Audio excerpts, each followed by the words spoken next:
സ്വാഗതം ഇൻസൈറ്റിലേക്ക്. ഇസ്രായേലിലെ സയനിസ്റ്റ് ഭരണകൂടം ഗസയിൽ നടത്തുന്ന വംശഹത്യ അത് തുടരുകയാണ്. അതിനൊപ്പം വെസ്റ്റ് ബാങ്കിലും ജെറുസലേമിലും ഒക്കെ കുടിയേറ്റക്കാർ നടത്തുന്ന ആക്രമണം, സൈന്യം നടത്തുന്ന ആക്രമണം, ഇതൊക്കെ തുടരുന്നുണ്ട്. ഇതിനിടയിലാണ് ഹമാസ് നേതൃനിരയെ ലക്ഷ്യമിട്ട് ഖത്തറിൽ ഇസ്രായേൽ ആക്രമണം നടത്തുന്നത്. ഇതിനെതിരെ വലിയ വിമർശനം ലോകരാഷ്ട്രങ്ങളുടെ ഇടയിൽ നിന്ന് ഉയർന്നു വന്നു.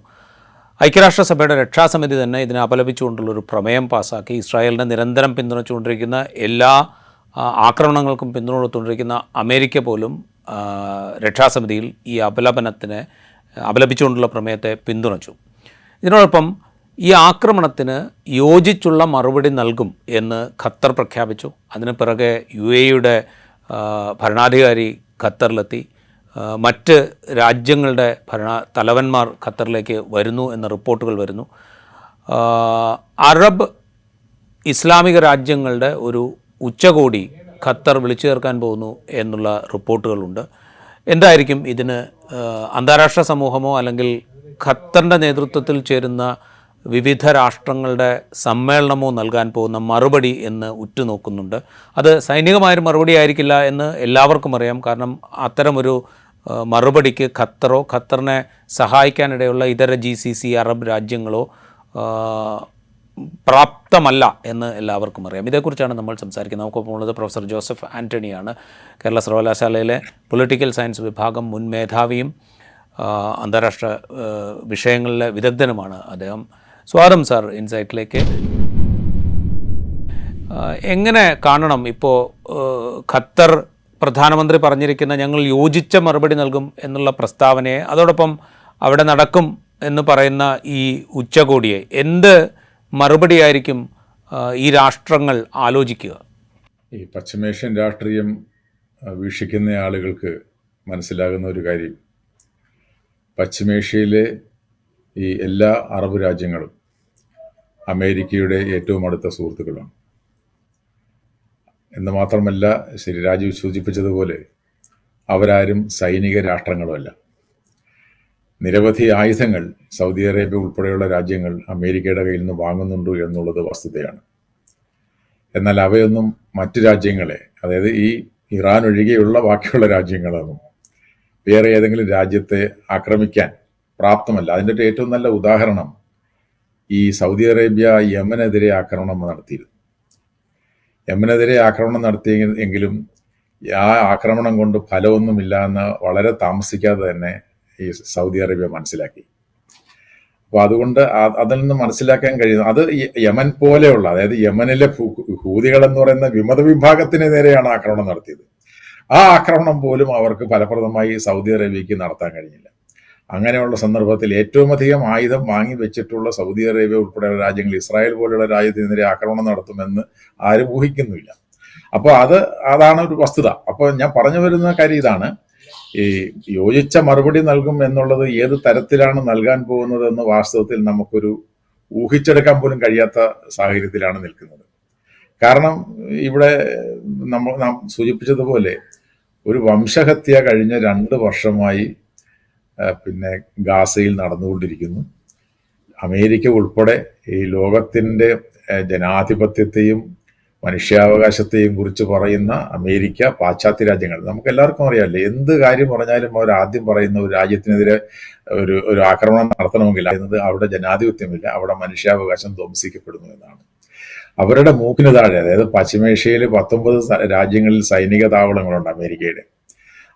അവരുടെ അത്രത്തോളം അമേരിക്ക ഈ അസാന്നിധ്യം എന്ന് പറയാൻ കഴിയത്തില്ല, ഈ സാന്നിധ്യം, ശക്തമായ സാന്നിധ്യമുള്ള ഒരു പ്രദേശത്ത് ഈ മാതിരി ഒരു വംശഹത്യ ദിവസക്കണക്കിന് നടന്നിട്ട് ഇതൊന്നും കണ്ടില്ല എന്ന് നടിച്ചിട്ട് ഇത് നടത്തിക്കൊണ്ടിരിക്കുന്ന ഇസ്രായേൽ എന്ന് പറയുന്ന രാജ്യത്തെ വീണ്ടും വീണ്ടും അവിടെ നടക്കുന്നതിന് പുറമെ മറ്റു രാജ്യങ്ങൾ കൂടി, അതായത് ഇപ്പം നമ്മൾ സാധാരണ പറയില്ലേ ഈ ഷൂട്ടിംഗ് ദ മെസ്സഞ്ചർ എന്ന് പറയും, ഈ സംഘർഷത്തിന് അയവ് വരുത്താൻ ശ്രമിക്കുന്ന രാജ്യത്തിനെ കൂടി ആക്രമിക്കുന്ന ഈ എത്രത്തോളം കുടിലമായ ഒരു മനസ്സാണ് ആ രാഷ്ട്രത്തിന്റെ സയനിസ്റ്റ് രാജ്യമായ ഇസ്രായേലിനെ ആലോചിച്ച് നോക്കൂ. അപ്പോൾ അതാണ് അതിനകത്തുള്ളൊരു നമ്മൾ കാണേണ്ട കാര്യം. അതായത് സമാധാനം എന്നുള്ളത് ഒരു രാഷ്ട്രത്തിന്റെ നേതാവിനെ സംബന്ധിച്ചെങ്കിലും, നേതാവിനെ സംബന്ധിച്ചെന്ന് പറയാൻ പറ്റത്തില്ല, ആ ഭരണകൂടത്തെ എന്ന് തന്നെ നമ്മൾ പറയേണ്ടി വരും. കാരണം നമ്മൾ ആലോചിച്ച് നോക്കൂ, ഈ ആക്രമണം നടത്തി കഴിഞ്ഞപ്പോൾ ഇത് ശരിയായ ആക്രമണം എന്ന് ആദ്യം വിശേഷിപ്പിച്ചതാണെന്ന് അറിയാമോ? ഈ ബസാലേൽ സ്മോട്രിച്ച് എന്ന് പറയുന്ന ഇന്ത്യയിലെ ധനകാര്യമന്ത്രിയുമായിട്ട് ഇവിടെ വന്ന് ഈ ധനകാര്യ സാമ്പത്തിക സഹകരണത്തിന്റെ കരാർ ഒപ്പിട്ട ആ മന്ത്രി, എനിക്ക് തോന്നുന്നു അദ്ദേഹം ഇന്ത്യയിൽ നിന്നുകൊണ്ടാണ് എനിക്ക് തോന്നുന്നു ഇത് ഏറ്റവും യുക്തമായ തീരുമാനമാണ് ഖത്തറിനെ ഇസ്രായേൽ ആക്രമിച്ചതെന്ന് പറഞ്ഞത് ഈ സ്മോട്രിച്ച് എന്ന് പറയുന്ന തീവ്ര വംശീയവാദിയായ വെസ്റ്റ് ബാങ്കിലെ കുടിയേറ്റക്കാരെ പ്രതിനിധീകരിക്കുന്ന മന്ത്രിയാണ്. അപ്പൊ ഇന്നിപ്പോ ഏറ്റവും അവസാനം നമ്മൾ കാണുന്നത് എന്താണ്? അദ്ദേഹം പിന്നെ നെതന്യാഹു പറഞ്ഞിരിക്കുന്നത് ഇനി ഇസ്രായേൽ മാത്രമേ ഉള്ളൂ ഈ പ്രദേശത്ത്, ഈ പാലസ്തീൻ ഇല്ല എന്ന് പറയാം. അപ്പൊ നമ്മൾ കാണേണ്ട കാര്യം, ഇതൊരു ചെറിയ പെട്ടെന്നുണ്ടായ ഒരു പ്രൊവൊക്കേഷന്റെ ഭാഗമൊന്നുമല്ല. ഇത് വളരെ കാൽക്കുലേറ്റഡ് ആയിട്ടുള്ള ഇസ്രായേലിന്റെ ലോങ് ടേം പദ്ധതിയായിട്ടുള്ള ഈ ഗ്രേറ്റർ ഇസ്രായേൽ, മഹത്തായ വലിയ വിശാലമായ ഇസ്രായേൽ എന്ന് പറയുന്ന ഈ സയനിസ്റ്റ് പദ്ധതി നടപ്പിലാക്കുന്നതിന് വേണ്ടിയിട്ട് ഈ ബാക്കിയുള്ള രാജ്യങ്ങളെ, അയൽ രാജ്യങ്ങളെയൊക്കെ ഭീതിപ്പെടുത്തുക, അയൽ രാജ്യങ്ങളിൽ നിന്നും പിടിച്ചെടുക്കാൻ കഴിയുന്ന പ്രദേശങ്ങളൊക്കെ പിടിച്ചെടുക്കുക എന്ന് പറയുന്ന പദ്ധതിയുടെ ഭാഗമാണ്. ആ പദ്ധതിക്ക് പിന്തുണ, ഈ വംശഹത്യയിൽ ഇസ്രായേലിന്റെ കൂട്ടാളിയാണ് അമേരിക്ക എന്നുള്ളത് ഒരു തർക്കവുമില്ലാത്ത കാര്യമാണ്. ഈ സംഭവത്തിൽ പോലും ഇപ്പൊ നമുക്ക് ഐക്യരാഷ്ട്ര സംഘടന വിമർശിച്ച് അതിനെതിരെ പ്രമേയം പാസാക്കി. അതിനകത്ത് ഇസ്രായേൽ എന്നുള്ള വാക്കുണ്ടോ? ഇസ്രായേൽ എന്നുള്ള വാക്കില്ല. ആരാ പിന്നെ ഇത് ഈ തീയില്ലാതെ പുകയുണ്ടാവുക എന്ന് ചോദിച്ചാണൊക്കെ ആരാക്രമിച്ചു? ആക്രമണത്തെ അപലപിക്കുന്ന മാത്രമല്ല, ഹമാസ് ഈ ബന്ദികളെയൊക്കെ വിട്ടുകൊടുക്കണം എന്നൊക്കെ പറയുന്ന കാര്യങ്ങളും പറഞ്ഞിട്ടുണ്ട്. ആരാക്രമിച്ചത്? അപ്പൊ അത് എന്ന് പറഞ്ഞാൽ ഈ പേരിന് വേണ്ടി ഞങ്ങളിതാ അപലപിച്ചിരിക്കുന്നു. ആരെ അപലപിച്ചിട്ടില്ല. മനസ്സിലായി? അപ്പൊ ആ മാതിരി ഈ കള്ളക്കളി, അത് മനസ്സിലാക്കണ്ടായ ഫ്രാൻസും ബ്രിട്ടനുമാണ് പ്രമേയം കൊണ്ടുവന്നത്. അമേരിക്ക അതിന്റെ കൂടെ ചേർന്ന് പറഞ്ഞാൽ ഇത്രയും നീതിരഹിതമായ അന്തർദേശീയ നിയമങ്ങളെ ഒക്കെ കാറ്റിൽ പാർത്തുന്ന തരത്തിലുള്ള ഒരു ഇസ്രായേലുമായി യാതൊരുവിധ സംഘർഷങ്ങൾക്കും പോകാത്ത, എന്ന് മാത്രമല്ല പശ്ചിമേഷ്യയിൽ സമാധാനം നിലനിർത്താൻ ആഗ്രഹിക്കുന്ന ഒരു രാജ്യത്തിന്റെ തലസ്ഥാനത്ത് കടന്നു കയറി ആക്രമണം നടത്തുക, ആളുകളെ കൊല്ലുക, ഖത്തറിന്റെ സേനാംഗങ്ങൾ ഉൾപ്പെടെ ആളുകൾ മരിച്ചിട്ടുണ്ട്. ഇതിനെ എങ്ങനെയാണ് നമുക്ക് ന്യായീകരിക്കാൻ കഴിയുക? ഇത് ചൈനയോ റഷ്യയിലോ ആണ് ഇങ്ങനെ ചെയ്തിരുന്നതെങ്കിലും ഇവരെന്തൊക്കെ പുകിലാകുമായിരുന്നു ഈ രാജ്യത്ത് കാണിക്കുമായിരുന്നത്. അപ്പൊ ഞാൻ പറഞ്ഞു വരുന്നത് ഇത്രയേ ഉള്ളൂ. ഇത് അമേരിക്കയും ഇസ്രായേലും ചേർന്ന് നടത്തുന്ന ഒരു തീവ്രമായ അന്തർദേശീയ എല്ലാ നിയമങ്ങളെയും കാറ്റിൽ പറത്തുന്ന അതിശക്തമായ വംശഹത്യയാണ്. ആ വംശഹത്യ മാത്രമല്ല, ആ വംശഹത്യയെ തുടർന്ന് ഈ വിശാല ഇസ്രായേൽ സ്ഥാപിക്കുന്നതിന് വേണ്ടിയുള്ള പദ്ധതിയുടെ ഭാഗമാണ്. അത് മനുഷ്യത്വ വിരുദ്ധമാണ്, അന്തർദേശീയ നിയമവിരുദ്ധവുമാണ്. ഇപ്പോൾ താങ്കൾ നേരത്തെ സൂചിപ്പിച്ചല്ലോ, ഇപ്പോൾ ഈ ഖത്തറടക്കമുള്ള രാഷ്ട്രങ്ങളെല്ലാം അമേരിക്കയുടെ സഖ്യരാഷ്ട്രങ്ങളാണ് എന്ന് പറയാം. കാരണം വെച്ചാൽ അവിടെയൊക്കെ അമേരിക്കയുടെ സേനാ താവളങ്ങളുണ്ട്, മറ്റ് അമേരിക്കൻ സംവിധാനങ്ങളുണ്ട്, ഇതൊക്കെയുണ്ട്. എങ്കിൽ പോലും ഖത്തറിനെ സംബന്ധിച്ച് അവരുടെ പരമാധികാരത്തിന്മേൽ നടന്നു കിടക്കുന്ന ഒരു കയ്യേറ്റം, ഒരു കടന്നുകയറ്റം, ഒരു ആക്രമണം, അതിനോട് പ്രതികരിക്കാതിരിക്കാൻ ആ രാജ്യത്തിന് കഴിയില്ലല്ലോ. അത് ഒന്നാമത്തെ കാര്യം.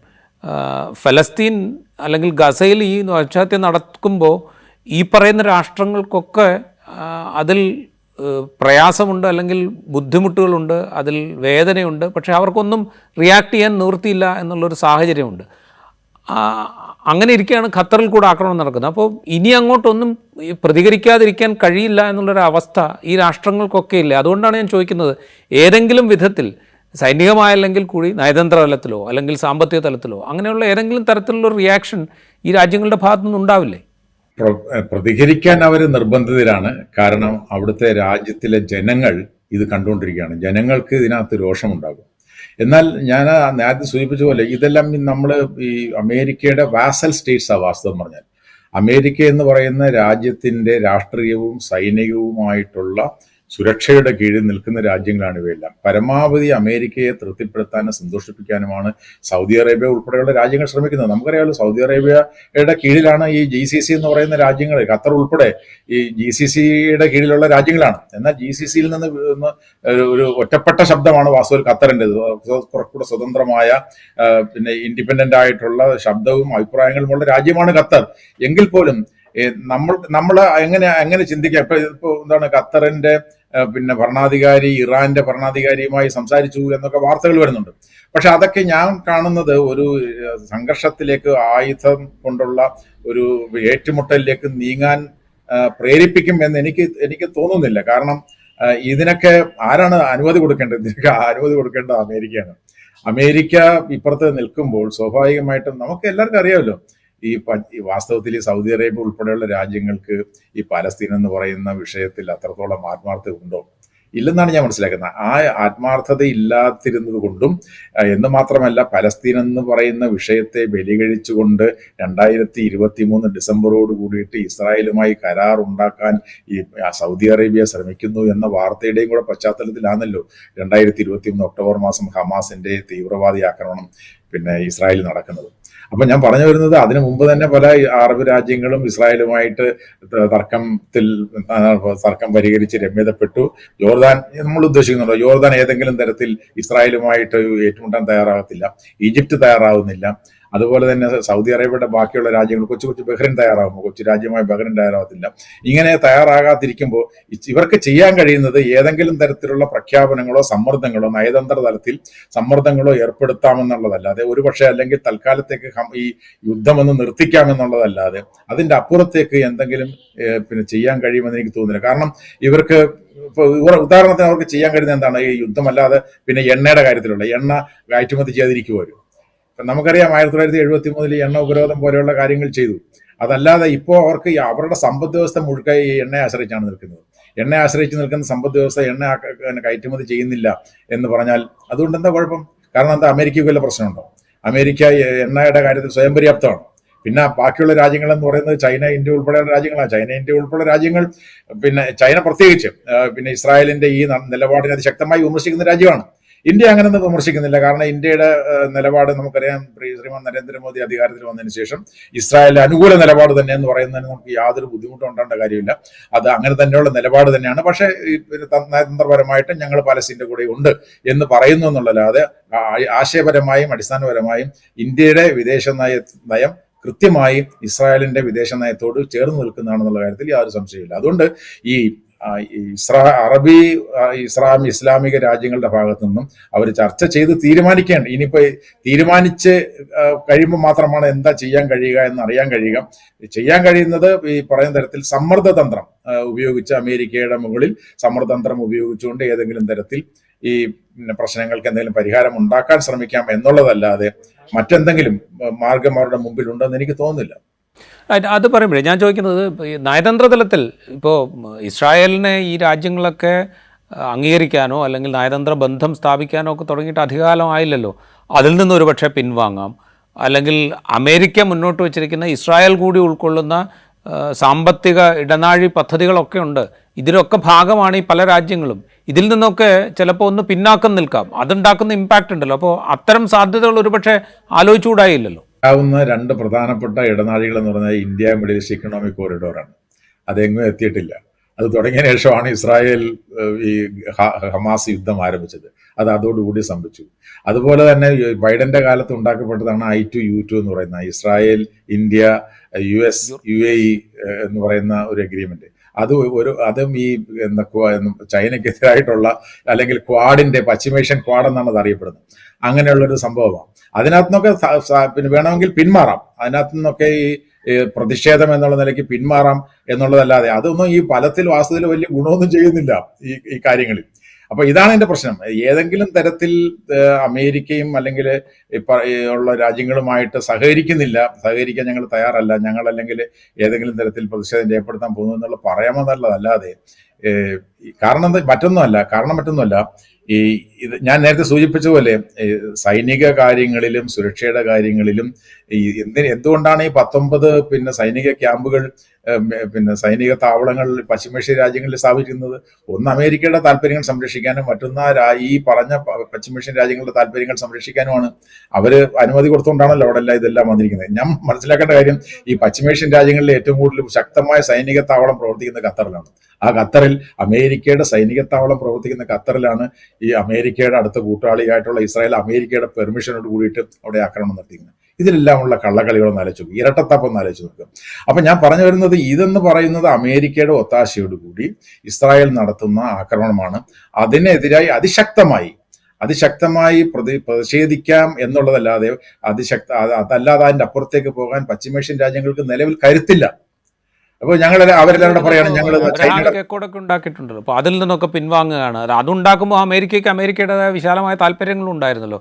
അപ്പോൾ അതിൽ നിന്നൊക്കെ പിന്മാറി നിന്നുകൊണ്ട് ഞങ്ങൾ ഒരു പരിധിവരെ നിസ്സഹകരിക്കുകയാണ് എന്നെങ്കിലും പ്രഖ്യാപിക്കേണ്ടി വരുമ്പോൾ ഈ രാജ്യങ്ങൾക്ക്, അങ്ങനെയാണെങ്കിൽ ഇസ്രായേലിനോടല്ല അവർ അമേരിക്കയോടാണ് ഈ നിസ്സഹകരണം പ്രഖ്യാപിക്കേണ്ടി വരിക എന്ന് പറയുന്നൊരു പ്രശ്നമുണ്ടോ? ഈ കൊട്ടിഘോഷിച്ച് ഉണ്ടാക്കപ്പെട്ടതാണ് ഈ എബ്രഹാം കരാർ എന്ന് പറയുന്ന കരാർ. വാസ്തവത്തിൽ ഈ എബ്രഹാം കരാറാണ് ഈ പശ്ചിമേഷ്യ ഇസ്രായേൽ പാലസ്തീൻ യുദ്ധം ഉണ്ടാക്കിയതെന്ന് ഞാൻ പറയും. കാരണം എന്താണ് പശ്ചിമേഷ്യയിലെ അടിസ്ഥാനപരമായ പ്രശ്നം? എന്താണ് പശ്ചിമേഷ്യയിലെ അടിസ്ഥാനപരമായ പ്രശ്നം? പാലസ്തീനാണ്. ആ പാലസ്തീൻ പ്രശ്നം നിങ്ങൾ അബ്രഹാം കരാർ എടുത്ത് നോക്കൂ. ഈ പാലസ്തീൻ പ്രശ്നങ്ങൾ അടിസ്ഥാനപരമായി ഈ പാലസ്തീൻ എന്ന് പറയുന്ന രാഷ്ട്രം ഞങ്ങൾ രൂപീകരിക്കും, പാലസ്തീൻ എന്ന് പറയുന്ന രാജ്യം ഇത്ര നാളുകൾക്കുള്ളിൽ ഞങ്ങൾ രൂപീകരിക്കും എന്ന് പറയുന്ന ഒരു പ്രഖ്യാപനം അതിനകത്തുണ്ട്. പാലസ്തീൻ എന്ന് പറയുന്ന ആ അബ്രഹാം കരാർ ഉണ്ടാക്കുമ്പോൾ പാലസ്തീനാണ് ഏറ്റവും പ്രധാനപ്പെട്ട പ്രശ്നം. പാലസ്തീൻ്റെ പ്രതികളുമായിട്ട് ഇതിനു മുമ്പ് എന്തെങ്കിലും ചർച്ച നടത്തിയോ? ഒരു ചർച്ചയും നടത്തിയില്ല. ഇത് ഈ അണ്ടകടാഹത്തിലെ ഏറ്റവും വലിയ കരാർ എന്ന് പറഞ്ഞിട്ട് ട്രംപ് കൊണ്ടുവന്ന ഈ കരാർ വാസ്തവത്തിൽ ഒരു തട്ടിപ്പ് കരാറാണ്.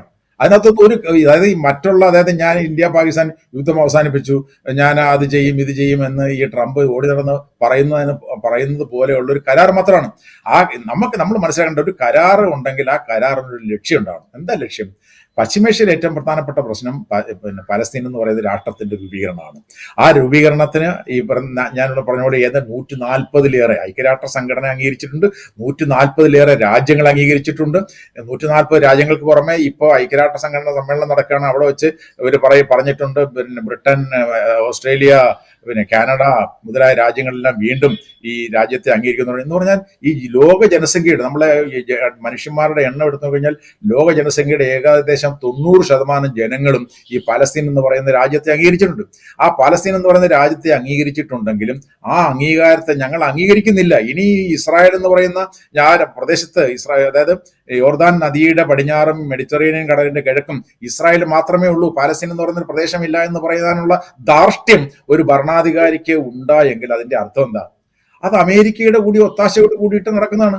അമേരിക്ക എപ്പോൾ ഫുൾ സ്റ്റോപ്പ് ഇടുന്നോ ആ സമയം അവസാനിക്കാവുന്നതേ ഉള്ളൂ യുദ്ധം. പക്ഷെ അമേരിക്ക നിർത്തുന്നില്ലെന്ന് മാത്രമല്ല, അമേരിക്ക എല്ലാ തരത്തിലും സമ്പത്തും ആയുധവും രാഷ്ട്രീയ പിന്തുണയും നൽകി എല്ലാ തരത്തിലുള്ള പിന്തുണയും നൽകി നടത്തിക്കൊണ്ടു പോകുന്നതാണ് യുദ്ധം. അതുകൊണ്ട് ഞാൻ പറയും, ഇത് അമേരിക്കയ്ക്ക് വേണ്ടി ഇസ്രായേൽ പശ്ചിമേഷ്യയിൽ നടത്തുന്ന യുദ്ധമാണിത് എന്നുള്ളതാണ് എൻ്റെ ഇക്കാര്യത്തിലുള്ള അഭിപ്രായം. അതിനകത്ത് വാസ്തവത്തിൽ ഈ പറഞ്ഞ ഞങ്ങളിത് അബ്രഹാം കരാറിൽ നിന്ന് പിന്മാറുന്നു, I2U2 നിന്ന് പിന്മാറുന്നു, അല്ലെങ്കിൽ IMEC India Middle East economic കോറിഡോറിൽ നിന്ന് പിന്മാറുന്നു, അങ്ങനെയുള്ള സംഗതികളിൽ നിന്ന് ഞങ്ങൾ പിന്മാറുന്നു എന്ന് പറയാം. പക്ഷെ അതിനൊക്കെ വാസ്തവത്തിൽ ഈ പ്രതീകാത്മകമായ പ്രയോജനം മാത്രമേ ഉള്ളൂ. അതിനേക്കാൾ ശക്തമായ എന്തെങ്കിലും ഗൗരവതരമായിട്ടുള്ള നിലപാടിലേക്ക് ഈ പശ്ചിമേഷ്യൻ രാജ്യങ്ങൾ പോകണം. അങ്ങനെയാണെങ്കിൽ മാത്രമേ ഇതിന് ഒരു പരിഹാരമാകും. കാരണം അമേരിക്കയുടെ കൂടെ ഇത്രയും നാൾ നിന്നിട്ട് ഈ പ്രശ്നത്തിന് പരിഹാരമില്ലല്ലോ. ഈ പ്രശ്നം ഓരോ ദിവസവും വഷളാവുന്നതല്ലാതെ പ്രശ്നത്തിന് പരിഹാരം ഉണ്ടാകുന്നില്ല. അപ്പൊ അത്തരം ഒരു കടുത്ത നിലപാട്, അത്തരം സന്ദേശം നൽകുന്ന കടുത്ത നിലപാടിലേക്ക് പശ്ചിമേഷ്യൻ രാജ്യങ്ങൾ പോയാൽ മാത്രമേ ഈ പ്രശ്നത്തിന് പരിഹാരം ഉണ്ടാവുകയുള്ളൂ. ഞാൻ വേറൊരു കാര്യം ചോദിച്ചോട്ടെ. ഇപ്പോൾ ഈ ഖത്തർ ആക്രമിച്ചതിൻ്റെ തൊട്ട് പിറകെ ബെഞ്ചമിൻ നെതന്യാഹു പലസ്തീൻ എന്ന് പറയുന്ന ഒരു രാജ്യം ഇനി ഇല്ല, അല്ലെങ്കിൽ അങ്ങനത്തെ ഒരു സ്റ്റേറ്റിന് ഇല്ല എന്ന് മാത്രമല്ല പറയുന്നത്, തങ്ങളുടെ എതിരാളികളെ അവർക്ക് സംരക്ഷണം നൽകുകയോ അല്ലെങ്കിൽ അവർക്ക് താവളം നൽകുകയോ ചെയ്യുന്ന ഏത് രാജ്യമായാലും ഞങ്ങൾ ഇനിയും ആക്രമിക്കും എന്ന് പ്രഖ്യാപിക്കുകയാണ്. അത് ഒരു ചെറിയ ത്രെട്ടല്ലല്ലോ ഈ രാജ്യങ്ങൾക്കൊന്നും. അപ്പോൾ ഞാൻ ചോദിക്കുന്നത്, എത്രത്തോളം ഈ അമേരിക്കൻ ബന്ധം തുടരുന്നുണ്ടെങ്കിൽ പോലും അവർക്ക് ഏതെങ്കിലും വിധത്തിൽ ഇതിനെ കണ്ടെയ്ൻ ചെയ്യാതിരിക്കാൻ പറ്റില്ലല്ലോ, ഇതിനോട് റിയാക്ട് ചെയ്യാതിരിക്കാൻ പറ്റില്ലല്ലോ. ഞങ്ങളെ ഇനിയും ആക്രമിക്കും എന്ന് ഒരു രാജ്യം, അതും ആക്രമിക്കാൻ ഒരു മടിയില്ലാത്തൊരു രാജ്യം പ്രഖ്യാപിക്കുമ്പോൾ ഞങ്ങൾ ഇനിയും ഇതൊക്കെ സഹിച്ചിരുന്നോളാം എന്ന് ഈ രാജ്യങ്ങൾക്ക് പറയാൻ സാധിക്കില്ലല്ലോ. നമ്മൾ മലയാളത്തിൽ പറയുമല്ലോ, ഈ കൊല്ലുന്ന രാജാവിനെ തിന്നുന്ന മന്ത്രി എന്ന്. ഇതാരാ കാണിച്ചു കൊടുക്കുന്ന ആരാ? ഇപ്പോൾ ഖാസിം സുലൈമാനിയെ വധിച്ചതാരാ? അമേരിക്ക. അന്ന് അതിന് നേതൃത്വം കൊടുത്താരാ? ട്രംപാണ്. മനസ്സിലായി. അതായത് ലോകത്തിന്റെ ഏത് ഭാഗത്തും ആരെ വേണമെങ്കിലും കൊല്ലുന്നതിന് പരിശീലനം നേടിയിട്ടുള്ള, നമ്മളിപ്പോൾ നിരന്തരം പറയുന്ന പോലെ അതൊരു കലയായി വികസിപ്പിച്ചിട്ടുള്ള രാജ്യമാണ് അമേരിക്ക. ആ അമേരിക്കയുടെ ഒത്താശയോട് കൂടിയിട്ടാണല്ലോ ഇസ്രായേൽ പ്രവർത്തിക്കുന്നത്. അമേരിക്ക കാണിക്കുന്നതെല്ലാം ഇസ്രായേലും കാണിക്കും. അങ്ങനെയാണല്ലോ, കൊമ്പം പോകുന്നത് മോഴയ്ക്കും വഴി എന്ന് പറയുന്ന പോലെ അതാണ് നടന്നുകൊണ്ടിരിക്കുന്നത്. അതെ, അതുകൊണ്ടാണ് ഞാൻ പറഞ്ഞത്, ഈ അമേരിക്ക കാണിക്കുന്നതും അമേരിക്കയുടെ പിന്തുണയോടുകൂടി ഇസ്രായേൽ കാണിക്കുന്നതുമായിട്ടുള്ള കാര്യങ്ങൾ അത് ചൈനയാണെങ്കിലോ അല്ലെങ്കിൽ ഇന്ത്യ ആണെങ്കിലോ കാണിച്ചു നോക്കട്ടെ, ഇവരുടെ പ്രതികരണം എന്തായിരിക്കും? ഇവരുടെ പ്രതികരണം ഇതായിരിക്കത്തില്ലല്ലോ. അതായത് ഈ ഒരു സ്വതന്ത്ര പരമാധികാര രാജ്യത്ത് കടന്നു കയറി ആക്രമണം നടത്തി ആളുകളെ, നിരപരാധികളായിട്ടുള്ള ഉൾപ്പെടെയുള്ള ആളുകളെ വധിക്കുക എന്ന് പറയുന്നത്, ഇപ്പൊ നമുക്കറിയാമല്ലോ, ഇപ്പൊ ലെബനനിൽ അവർ കുറച്ചാൾ മുമ്പ് ഈ പേജർ തകർത്തുകൊണ്ട് എത്രയോ ആളുകളെ കൊന്നു, നിരപരാധികളെ എത്രയോ ആളുകൾ അതിലൂടെ മരിച്ചു. എന്തെങ്കിലും എന്തെങ്കിലും ചെയ്യാൻ കഴിയും എന്ന് പറഞ്ഞാൽ അമേരിക്കയ്ക്ക് എന്തും ചെയ്യാം. അമേരിക്കയെ പിന്താങ്ങി നിൽക്കുന്ന, അമേരിക്കയുടെ പിന്തുണയുള്ള രാജ്യങ്ങൾക്ക് എന്തും ചെയ്യാം. അന്തർദേശീയ നിയമങ്ങളൊന്നും അവർക്ക് ബാധകമല്ല. നമുക്കറിയാം, ഈ കെ ടി മുഹമ്മദിന്റെ ഒരു നാടകത്തിൽ ഒരു കഥാപാത്രം പറയുന്ന ഒരു വാചകമുണ്ട്. ഈ നിയമം എന്ന് പറയുന്നത് ചിലന്തിവല പോലെയാണ്. ആ ചിലന്തിവലയിൽ ചെറിയ പ്രാണികൾ വീണാൽ ചിലന്തി അത് വന്ന് അതിനെ കഴിച്ചുകൊണ്ട് പോകും. എന്നാൽ ഈ ചിലന്തിവലയിൽ വലിയ പ്രാണികൾ വീണാൽ ആ ചിലന്തിവല തന്നെ പൊട്ടിപ്പോകും എന്ന് പറയുന്ന പോലെയാണ് അന്തർദേശീയ നിയമം. അന്തർദേശീയ നിയമങ്ങളും അന്തർദേശീയ രാഷ്ട്രീയം എന്ന് പറയുന്നത് കയ്യൂക്കൊള്ളവൻ കാര്യക്കാരനാണ്. കൊച്ചു കൊച്ചു രാജ്യങ്ങൾക്കെല്ലാം അന്തർദേശീയ നിയമം ബാധകവും, വലിയ രാജ്യങ്ങൾ, അതായത് അമേരിക്ക പോലെയുള്ള രാജ്യങ്ങൾക്ക് അന്തർദേശീയ നിയമം ഒട്ടും ബാധകവുമല്ല. അതാണ് നമ്മൾ കണ്ടുകൊണ്ടിരിക്കുന്നത്. അപ്പൊ അതിനെതിരായിട്ടുള്ള വാസ്തവത്തിൽ ആ ഒരു മുന്നണിയോ അല്ലെങ്കിൽ ശബ്ദമോ ആണ് ലോകത്തൊട്ടാകെ ഉയർന്നു വരേണ്ടത്. ഇത് അമേരിക്കയുടെ വളരെ നഗ്നമായ സാമ്രാജ്യത്വ താല്പര്യങ്ങൾ, നമ്മൾ എപ്പോഴും പറയുന്നതാണ്, അത് അവരുടെ ഈ സാമ്രാജ്യത്വ താല്പര്യങ്ങൾ സംരക്ഷിക്കുന്നതിന് വേണ്ടിയിട്ടുള്ള വിദേശ നയമാണ് അവർ നടപ്പിലാക്കിക്കൊണ്ടിരിക്കുന്നത്. അതിന് പശ്ചിമേഷ്യ എന്ന് പറയുന്ന പ്രദേശത്തെ നിയന്ത്രിക്കുന്നതിനും അധിനിവേശത്തിന്റെ അടിസ്ഥാനത്തിൽ നിർത്തുന്നതിനും വേണ്ടിയിട്ട് അവർ ഉപയോഗിക്കുന്ന പ്രധാനപ്പെട്ട ആയുധമാണ് ഇസ്രായേൽ. ആ ഇസ്രായേൽ എന്ന് പറയുന്ന രാജ്യം അത് നടത്തിക്കൊണ്ടിരിക്കുകയാണ്. ഇത് രണ്ടും നിലനിൽക്കുന്നിടത്തോളം കാലം പശ്ചിമേഷ്യ എന്ന് പറയുന്ന രാജ്യത്ത്, അത് പ്രത്യേകിച്ച് ഈ പാലസ്തീൻ എന്ന് പറയുന്ന രാജ്യം സ്ഥാപിക്കപ്പെടുന്നില്ല എങ്കിൽ തീർച്ചയായിട്ടും ഈ അമേരിക്കയും ഇസ്രായേലും തമ്മിൽ ചേർന്ന് നടത്തിക്കൊണ്ടിരിക്കുന്ന, ആരാലും ചെയ്യാത്ത, ആരാലും തടുക്കാനാവാത്ത ഈ ആക്രമണം തുടർന്നുകൊണ്ടേയിരിക്കുമെന്നാണ് എനിക്ക് തോന്നുന്നത്. ഞാൻ അവസാനം ഒരു കാര്യം കൂടി ചോദിച്ചോട്ടെ. ഇപ്പോൾ ഈ ഡൊണാൾഡ് ട്രംപ് രണ്ടാം വട്ടം അധികാരമേറ്റതിൻ്റെ തൊട്ട് പിറകെ അദ്ദേഹം നടത്തിയ സന്ദർശനം നമുക്കറിയാം. അപ്പോൾ ആദ്യം സൗദിയിൽ പോകുന്നു, പിന്നെ ഖത്തറിൽ പോകുന്നു. ഇങ്ങനെയാണ് അദ്ദേഹത്തിൻ്റെ സന്ദർശനം തുടങ്ങിയത്. ഇസ്രായേലിൽ പോലും പോകുന്നതിന് മുമ്പ് അദ്ദേഹം സൗദിയും ഖത്തറും ഒക്കെ സന്ദർശിക്കുന്ന കാഴ്ച കണ്ടു. അന്ന് സൗദി ഒരു വലിയ ആയുധ കരാർ, ലക്ഷക്കണക്കിന് കോടി ഡോളറിൻ്റെ ആയുധ കരാർ അമേരിക്കയുമായി ഒപ്പുവയ്ക്കുന്ന കാഴ്ച നമ്മൾ കണ്ടു. ഇപ്പോൾ ഇസ്രായേലിൻ്റെ ഖത്തർ ആക്രമണം നടക്കുന്നു. ഇനി ഈ രാജ്യങ്ങൾ ഞങ്ങൾ ആയുധശേഷി കൈവരിക്കേണ്ടതുണ്ട് എന്ന ഒരു ചിന്തയിലേക്ക് വരികയും അതിനുള്ള പർച്ചേസിലേക്ക് കടക്കുകയൊക്കെ ചെയ്യുമ്പോൾ ഇതിൻ്റെ ഗുണഫലം കൂടി അമേരിക്ക എടുക്കുന്ന കാഴ്ച നമ്മൾ കാണേണ്ടി വരുമോ? അല്ല, അതാണ് നമ്മൾ കാണേണ്ടത്. ഈ അമേരിക്കൻ പ്രസിഡന്റ് ഡൊണാൾഡ് ട്രംപ് അധികാരത്തിൽ വന്നപ്പോൾ പറഞ്ഞതാണ്, ഞാൻ ഇത്തവണ പീസ് പ്രസിഡന്റാണ്, ലോകത്തൊട്ടാകെ സമാധാനം കൊണ്ടുവരാനായിട്ടും ലോകത്ത് നടക്കുന്ന യുദ്ധങ്ങൾ ഇല്ലാതാക്കാനും ശ്രമിക്കുന്ന ആളായിരിക്കും എന്ന് പറഞ്ഞിട്ട് ഒരു യുദ്ധവും അദ്ദേഹം ഇത് നിർത്തിയില്ല എന്നുള്ളത് വേറെ കാര്യം. ഏറ്റവും പ്രധാനപ്പെട്ട, ഏറ്റവും അധികം മനുഷ്യര് നിരപരാധികളായിട്ടുള്ള ആളുകൾ, ഈ കമ്പാറ്റൻസ് അല്ല, രണ്ട് യുദ്ധങ്ങൾ നടക്കുമ്പോൾ രണ്ട് യുദ്ധങ്ങളുടെ അപ്പുറത്തപ്പുറത്ത് നിൽക്കുന്ന ആളുകൾ മരിക്കുന്നില്ല. ഇവിടെ നിരപരാധികളായ ആളുകളെ, അത് നമ്മൾക്ക് അറിയാമല്ലോ, ഈ ഭക്ഷണം നൽകുന്ന സ്ഥലത്ത് ഭക്ഷണത്തിന് വേണ്ടി പാത്രവുമായി നിൽക്കുന്ന ആളുകളെ, അതും മനുഷ്യക്കോലം അല്ല അവരുടെ ഒന്നും, അങ്ങനെയുള്ള പട്ടിണിക്കോലങ്ങളെ ഈ തോക്കുപയോഗിച്ച് വെടിവെച്ച് ബോംബ് ഉപയോഗിച്ച് തകർത്ത് കൊല്ലുന്ന ഒരു മനുഷ്യത്വരഹിതമായ ഒരു രാജ്യമായി അത് മാറുന്നു. അതൊന്നും അമേരിക്ക കണ്ടില്ല എന്ന് പറയുന്നു. അത് പോട്ടെ, ഞാൻ പറഞ്ഞു വരുന്നത്, ഈ സമാധാനത്തിന്റെ പ്രസിഡന്റ് ചെയ്ത ഒരു വലിയ കാര്യം അറിയാം ഇപ്പം. അതാണ് ഏറ്റവും വലിയ ഐറണി എന്ന് പറയുന്നത്. അതായത് ട്രംപ് പറയുന്നതും പ്രവർത്തിക്കുന്നതും തമ്മിൽ യാതൊരു ബന്ധവുമില്ല എന്നുള്ളതിന്റെ ഏറ്റവും വലിയ തെളിവാണ് ഈ പീസ് പ്രസിഡന്റ് എന്ന് പറയുന്ന ആൾ ഇപ്പൊ ചെയ്ത എന്താ, അവിടുത്തെ ഡിപ്പാർട്ട്മെന്റ് ഓഫ് ഡിഫൻസ്, പ്രതിരോധ മന്ത്രാലയത്തെ യുദ്ധ മന്ത്രാലയമാക്കി മാറ്റി. ഒന്നാലോചിച്ച് നോക്കൂ. ഇയാൾ ഈ പറയുന്ന പ്രസിഡന്റ്, ഞാനൊരു സമാധാന പ്രസിഡന്റായി മാറാൻ ആഗ്രഹിക്കുന്നു എന്ന് പറയുന്ന ആളാണോ ഒരു പ്രതിരോധ വകുപ്പിനെ യുദ്ധ വകുപ്പാക്കി പേര് മാറ്റി? എന്നിട്ട് എന്താ പറയുന്നത്, ഇത് യുദ്ധ വകുപ്പാക്കിയാൽ മാത്രമേ ഈ നമുക്ക് കൂടുതൽ ആക്രമണോത്സുകമാക്കി നമ്മുടെ ആളുകളെ മാറ്റാൻ കഴിയൂ. ഇതാണ് ഇതിന്റെ കോൺട്രഡിക്ഷൻ. അതായത് ഞാൻ ഒരു ചാനലിൽ പറയാമോ എന്ന് എനിക്ക് അറിഞ്ഞുകൂടാ, മുല്ലപ്പൂ കച്ചവടം മൂത്രപ്പുരയിൽ വാസം എന്ന് നമ്മുടെ ഒരു പഴഞ്ചൊല്ലുണ്ട്.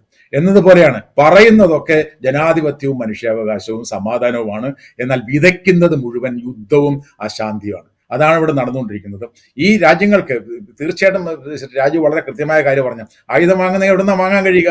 ആയുധം വാങ്ങുന്നതിൽ അമേരിക്കയിൽ നിന്നോ അല്ലെങ്കിൽ യൂറോപ്യൻ രാജ്യങ്ങളിൽ നിന്ന് വാങ്ങാൻ കഴിയൂ, അല്ലെങ്കിൽ ഇസ്രായേലിൽ നിന്ന് വാങ്ങാൻ കഴിയൂ. ഈ രാജ്യങ്ങളെല്ലാമാണ് ഈ ആയുധ നിർമ്മാണത്തിന്റെ ആദ്യത്തെ പട്ടികയിലുള്ള രാജ്യങ്ങൾ. അവിടെ നിന്ന് വാങ്ങാൻ കഴിയും. അവർക്ക് ഇരിക്കാൻ കഴിയുന്നത് ഈ ഇത്തരം കരാറുകളിൽ നിന്നും ആയുധ കരാറുകളിൽ നിന്നുമൊക്കെ പിന്മാറി, നേരത്തെ നമ്മൾ സൂചിപ്പിച്ച അന്തർദേശീയ എഗ്രിമെന്റുകളിൽ നിന്നൊക്കെ പിന്മാറിക്കൊണ്ട് എന്തെങ്കിലും അതിശക്തമായ പ്രതിഷേധം, ഞങ്ങളിതാ ബാക്കിയുള്ളൊരു പുതിയ ചേരിക്ക്, ഇപ്പോൾ ബ്രിക്സ് എന്ന് പറയുന്ന ഒരു ശാക്തിക ചേരി രൂപീകരിക്കപ്പെടുന്ന പോലെ, SCO എന്ന് പറയുന്ന ശാക്തിക ചേരി രൂപീകരിക്കപ്പെടുന്ന പോലെ, അങ്ങനെ എന്തെങ്കിലും ഒരു ശാക്തിക ചേരി രൂപീകരിക്കുന്നതിന് വേണ്ടിയുള്ള മുന്നൊരുക്കം നടത്താം. പക്ഷെ അങ്ങനെ അവർ തയ്യാറാവത്തില്ല. കാരണം ഇത്തരം രാജ്യങ്ങളിൽ അട്ടിമറി പ്രവർത്തനങ്ങളൊക്കെ നടത്തുന്ന അമേരിക്കയെ സംബന്ധിച്ചൊരു വലിയ വിഷയമേ അല്ല. അപ്പൊ അങ്ങനെയുള്ളൊരു യാഥാർത്ഥ്യം നിലനിൽക്കുന്നുണ്ട്. എന്ന് മാത്രമല്ല, ഇവരെല്ലാം രാജാക്കന്മാരാണ്, ജനാധിപത്യപരമായി തിരഞ്ഞെടുക്കപ്പെടുന്നവരല്ല. ഒരു രാജാവിന് അധികാരം നഷ്ടപ്പെട്ട എന്നേക്കുമായിട്ട് പോയി. ഒരു ജനാധിപത്യപരമായി തിരഞ്ഞെടുക്കപ്പെടുന്നിടത്ത് വേറൊരു ജനാധിപത്യ ഭരണാധികാരി വരും. അപ്പൊ ഇങ്ങനെയൊക്കെയുള്ള ഒരുപാട് രാഷ്ട്രീയമായ പ്രതിസന്ധികൾ നിലനിൽക്കുന്ന പ്രദേശമാണ് പശ്ചിമേഷ്യ. അതുകൊണ്ട് അവരെല്ലാം അമേരിക്കയുടെ ഒരു വാസൽ രാജ്യങ്ങളായിട്ട് വാസ്തവത്തിൽ നിൽക്കുന്നതാണ്. അതാണ് നമ്മുടെ ഈ പ്രശ്നത്തിന്. അതുകൊണ്ട് തന്നെയാണ് ഈ പശ്ചിമേഷ്യൻ ഈ പലസ്തീൻ പ്രശ്നത്തിന് പരിഹാരം ഉണ്ടാവാത്തത്. അതല്ലെങ്കിൽ ഞങ്ങളെ ഇന്റർനാഷണൽ പൊളിറ്റിക്സ് പഠിപ്പിച്ച ഒരു സാറ് പറയും, വാസ്തവത്തിൽ ഈ അറബി രാജ്യങ്ങളൊക്കെ തിരിഞ്ഞു നിന്നൊന്ന് മൂത്രം ഒഴിച്ചാൽ ഒഴുകിപ്പോകുന്നതേ ഉള്ളൂ ഇസ്രായേൽ എന്ന് പറഞ്ഞിട്ടുണ്ട് ഞങ്ങളുടെ ക്ലാസ്സുകളിൽ. അതാണ് യാഥാർത്ഥ്യമാണ്. പക്ഷെ ആ യാഥാർത്ഥ്യം ഉണ്ടെങ്കിൽ പോലും അത് സാധ്യമാകാത്ത തരത്തിൽ ആക്കി മാറ്റിയിരിക്കുന്നു. ഇവരും കാഴ്ചക്കാരാക്കി മാറ്റിയിരിക്കുന്നു. ഒക്കേഷണലി ഇങ്ങനെ പ്രഖ്യാപനങ്ങൾ നടത്തുന്ന രാജ്യങ്ങളാക്കി മാറ്റിയിരിക്കുന്നു വാസ്തവത്തിൽ അമേരിക്ക ഈ പശ്ചിമേഷ്യൻ രാജ്യങ്ങളെ. അതിൽ നിന്നും അവർ മാറാത്തിടത്തോളം കാലം, എത്രത്തോളം മാറാൻ കഴിയുമെന്ന് എനിക്ക് വിശ്വാസമില്ല, മാറാത്തിടത്തോളം കാലം ഈ പശ്ചിമേഷ്യൻ പ്രശ്നം പരിഹരിക്കപ്പെടത്തില്ല. പലസ്തീൻ എന്ന് പറഞ്ഞ രാജ്യം യാഥാർത്ഥ്യമാവുകയില്ല. റൈറ്റ്. എന്തായാലും കാത്തിരിക്കാം നമുക്ക് ഖത്തറിൽ ചേരാനിരിക്കുന്ന ഉച്ചകോടി, അറബ് ഇസ്ലാമിക രാജ്യങ്ങൾ ചേരുന്ന ഉച്ചകോടി. അവിടെ എന്ത് തീരുമാനമായിരിക്കും അവരെടുക്കാൻ പോകുന്നത്? ഇസ്രായേൽ അമേരിക്ക സഖ്യത്തിനോട് ചെറിയ താക്കീതെങ്കിലും കൊടുക്കാൻ പാകത്തിലുള്ള തീരുമാനങ്ങൾ അവിടെ ഉണ്ടാകുമോ? നയതന്ത്ര തലത്തിലോ സാമ്പത്തിക തലത്തിലോ ഉള്ള തീരുമാനങ്ങൾ അവിടെ ഉണ്ടാകുമോ? ഇതൊക്കെ നമുക്ക് കാത്തിരുന്ന് കാണാം. വളരെയധികം നന്ദി പ്രൊഫസർ ജോസഫ് ആൻ്റണി ഞങ്ങളോട് ഇക്കാര്യങ്ങൾ വിശദീകരിച്ചതിന്. ഇൻസൈറ്റിൻ്റെ എപ്പിസോഡ് ഇവിടെ പൂർത്തിയാവുന്നു. മറ്റു എപ്പിസോഡുമായി വീണ്ടും കാണാം.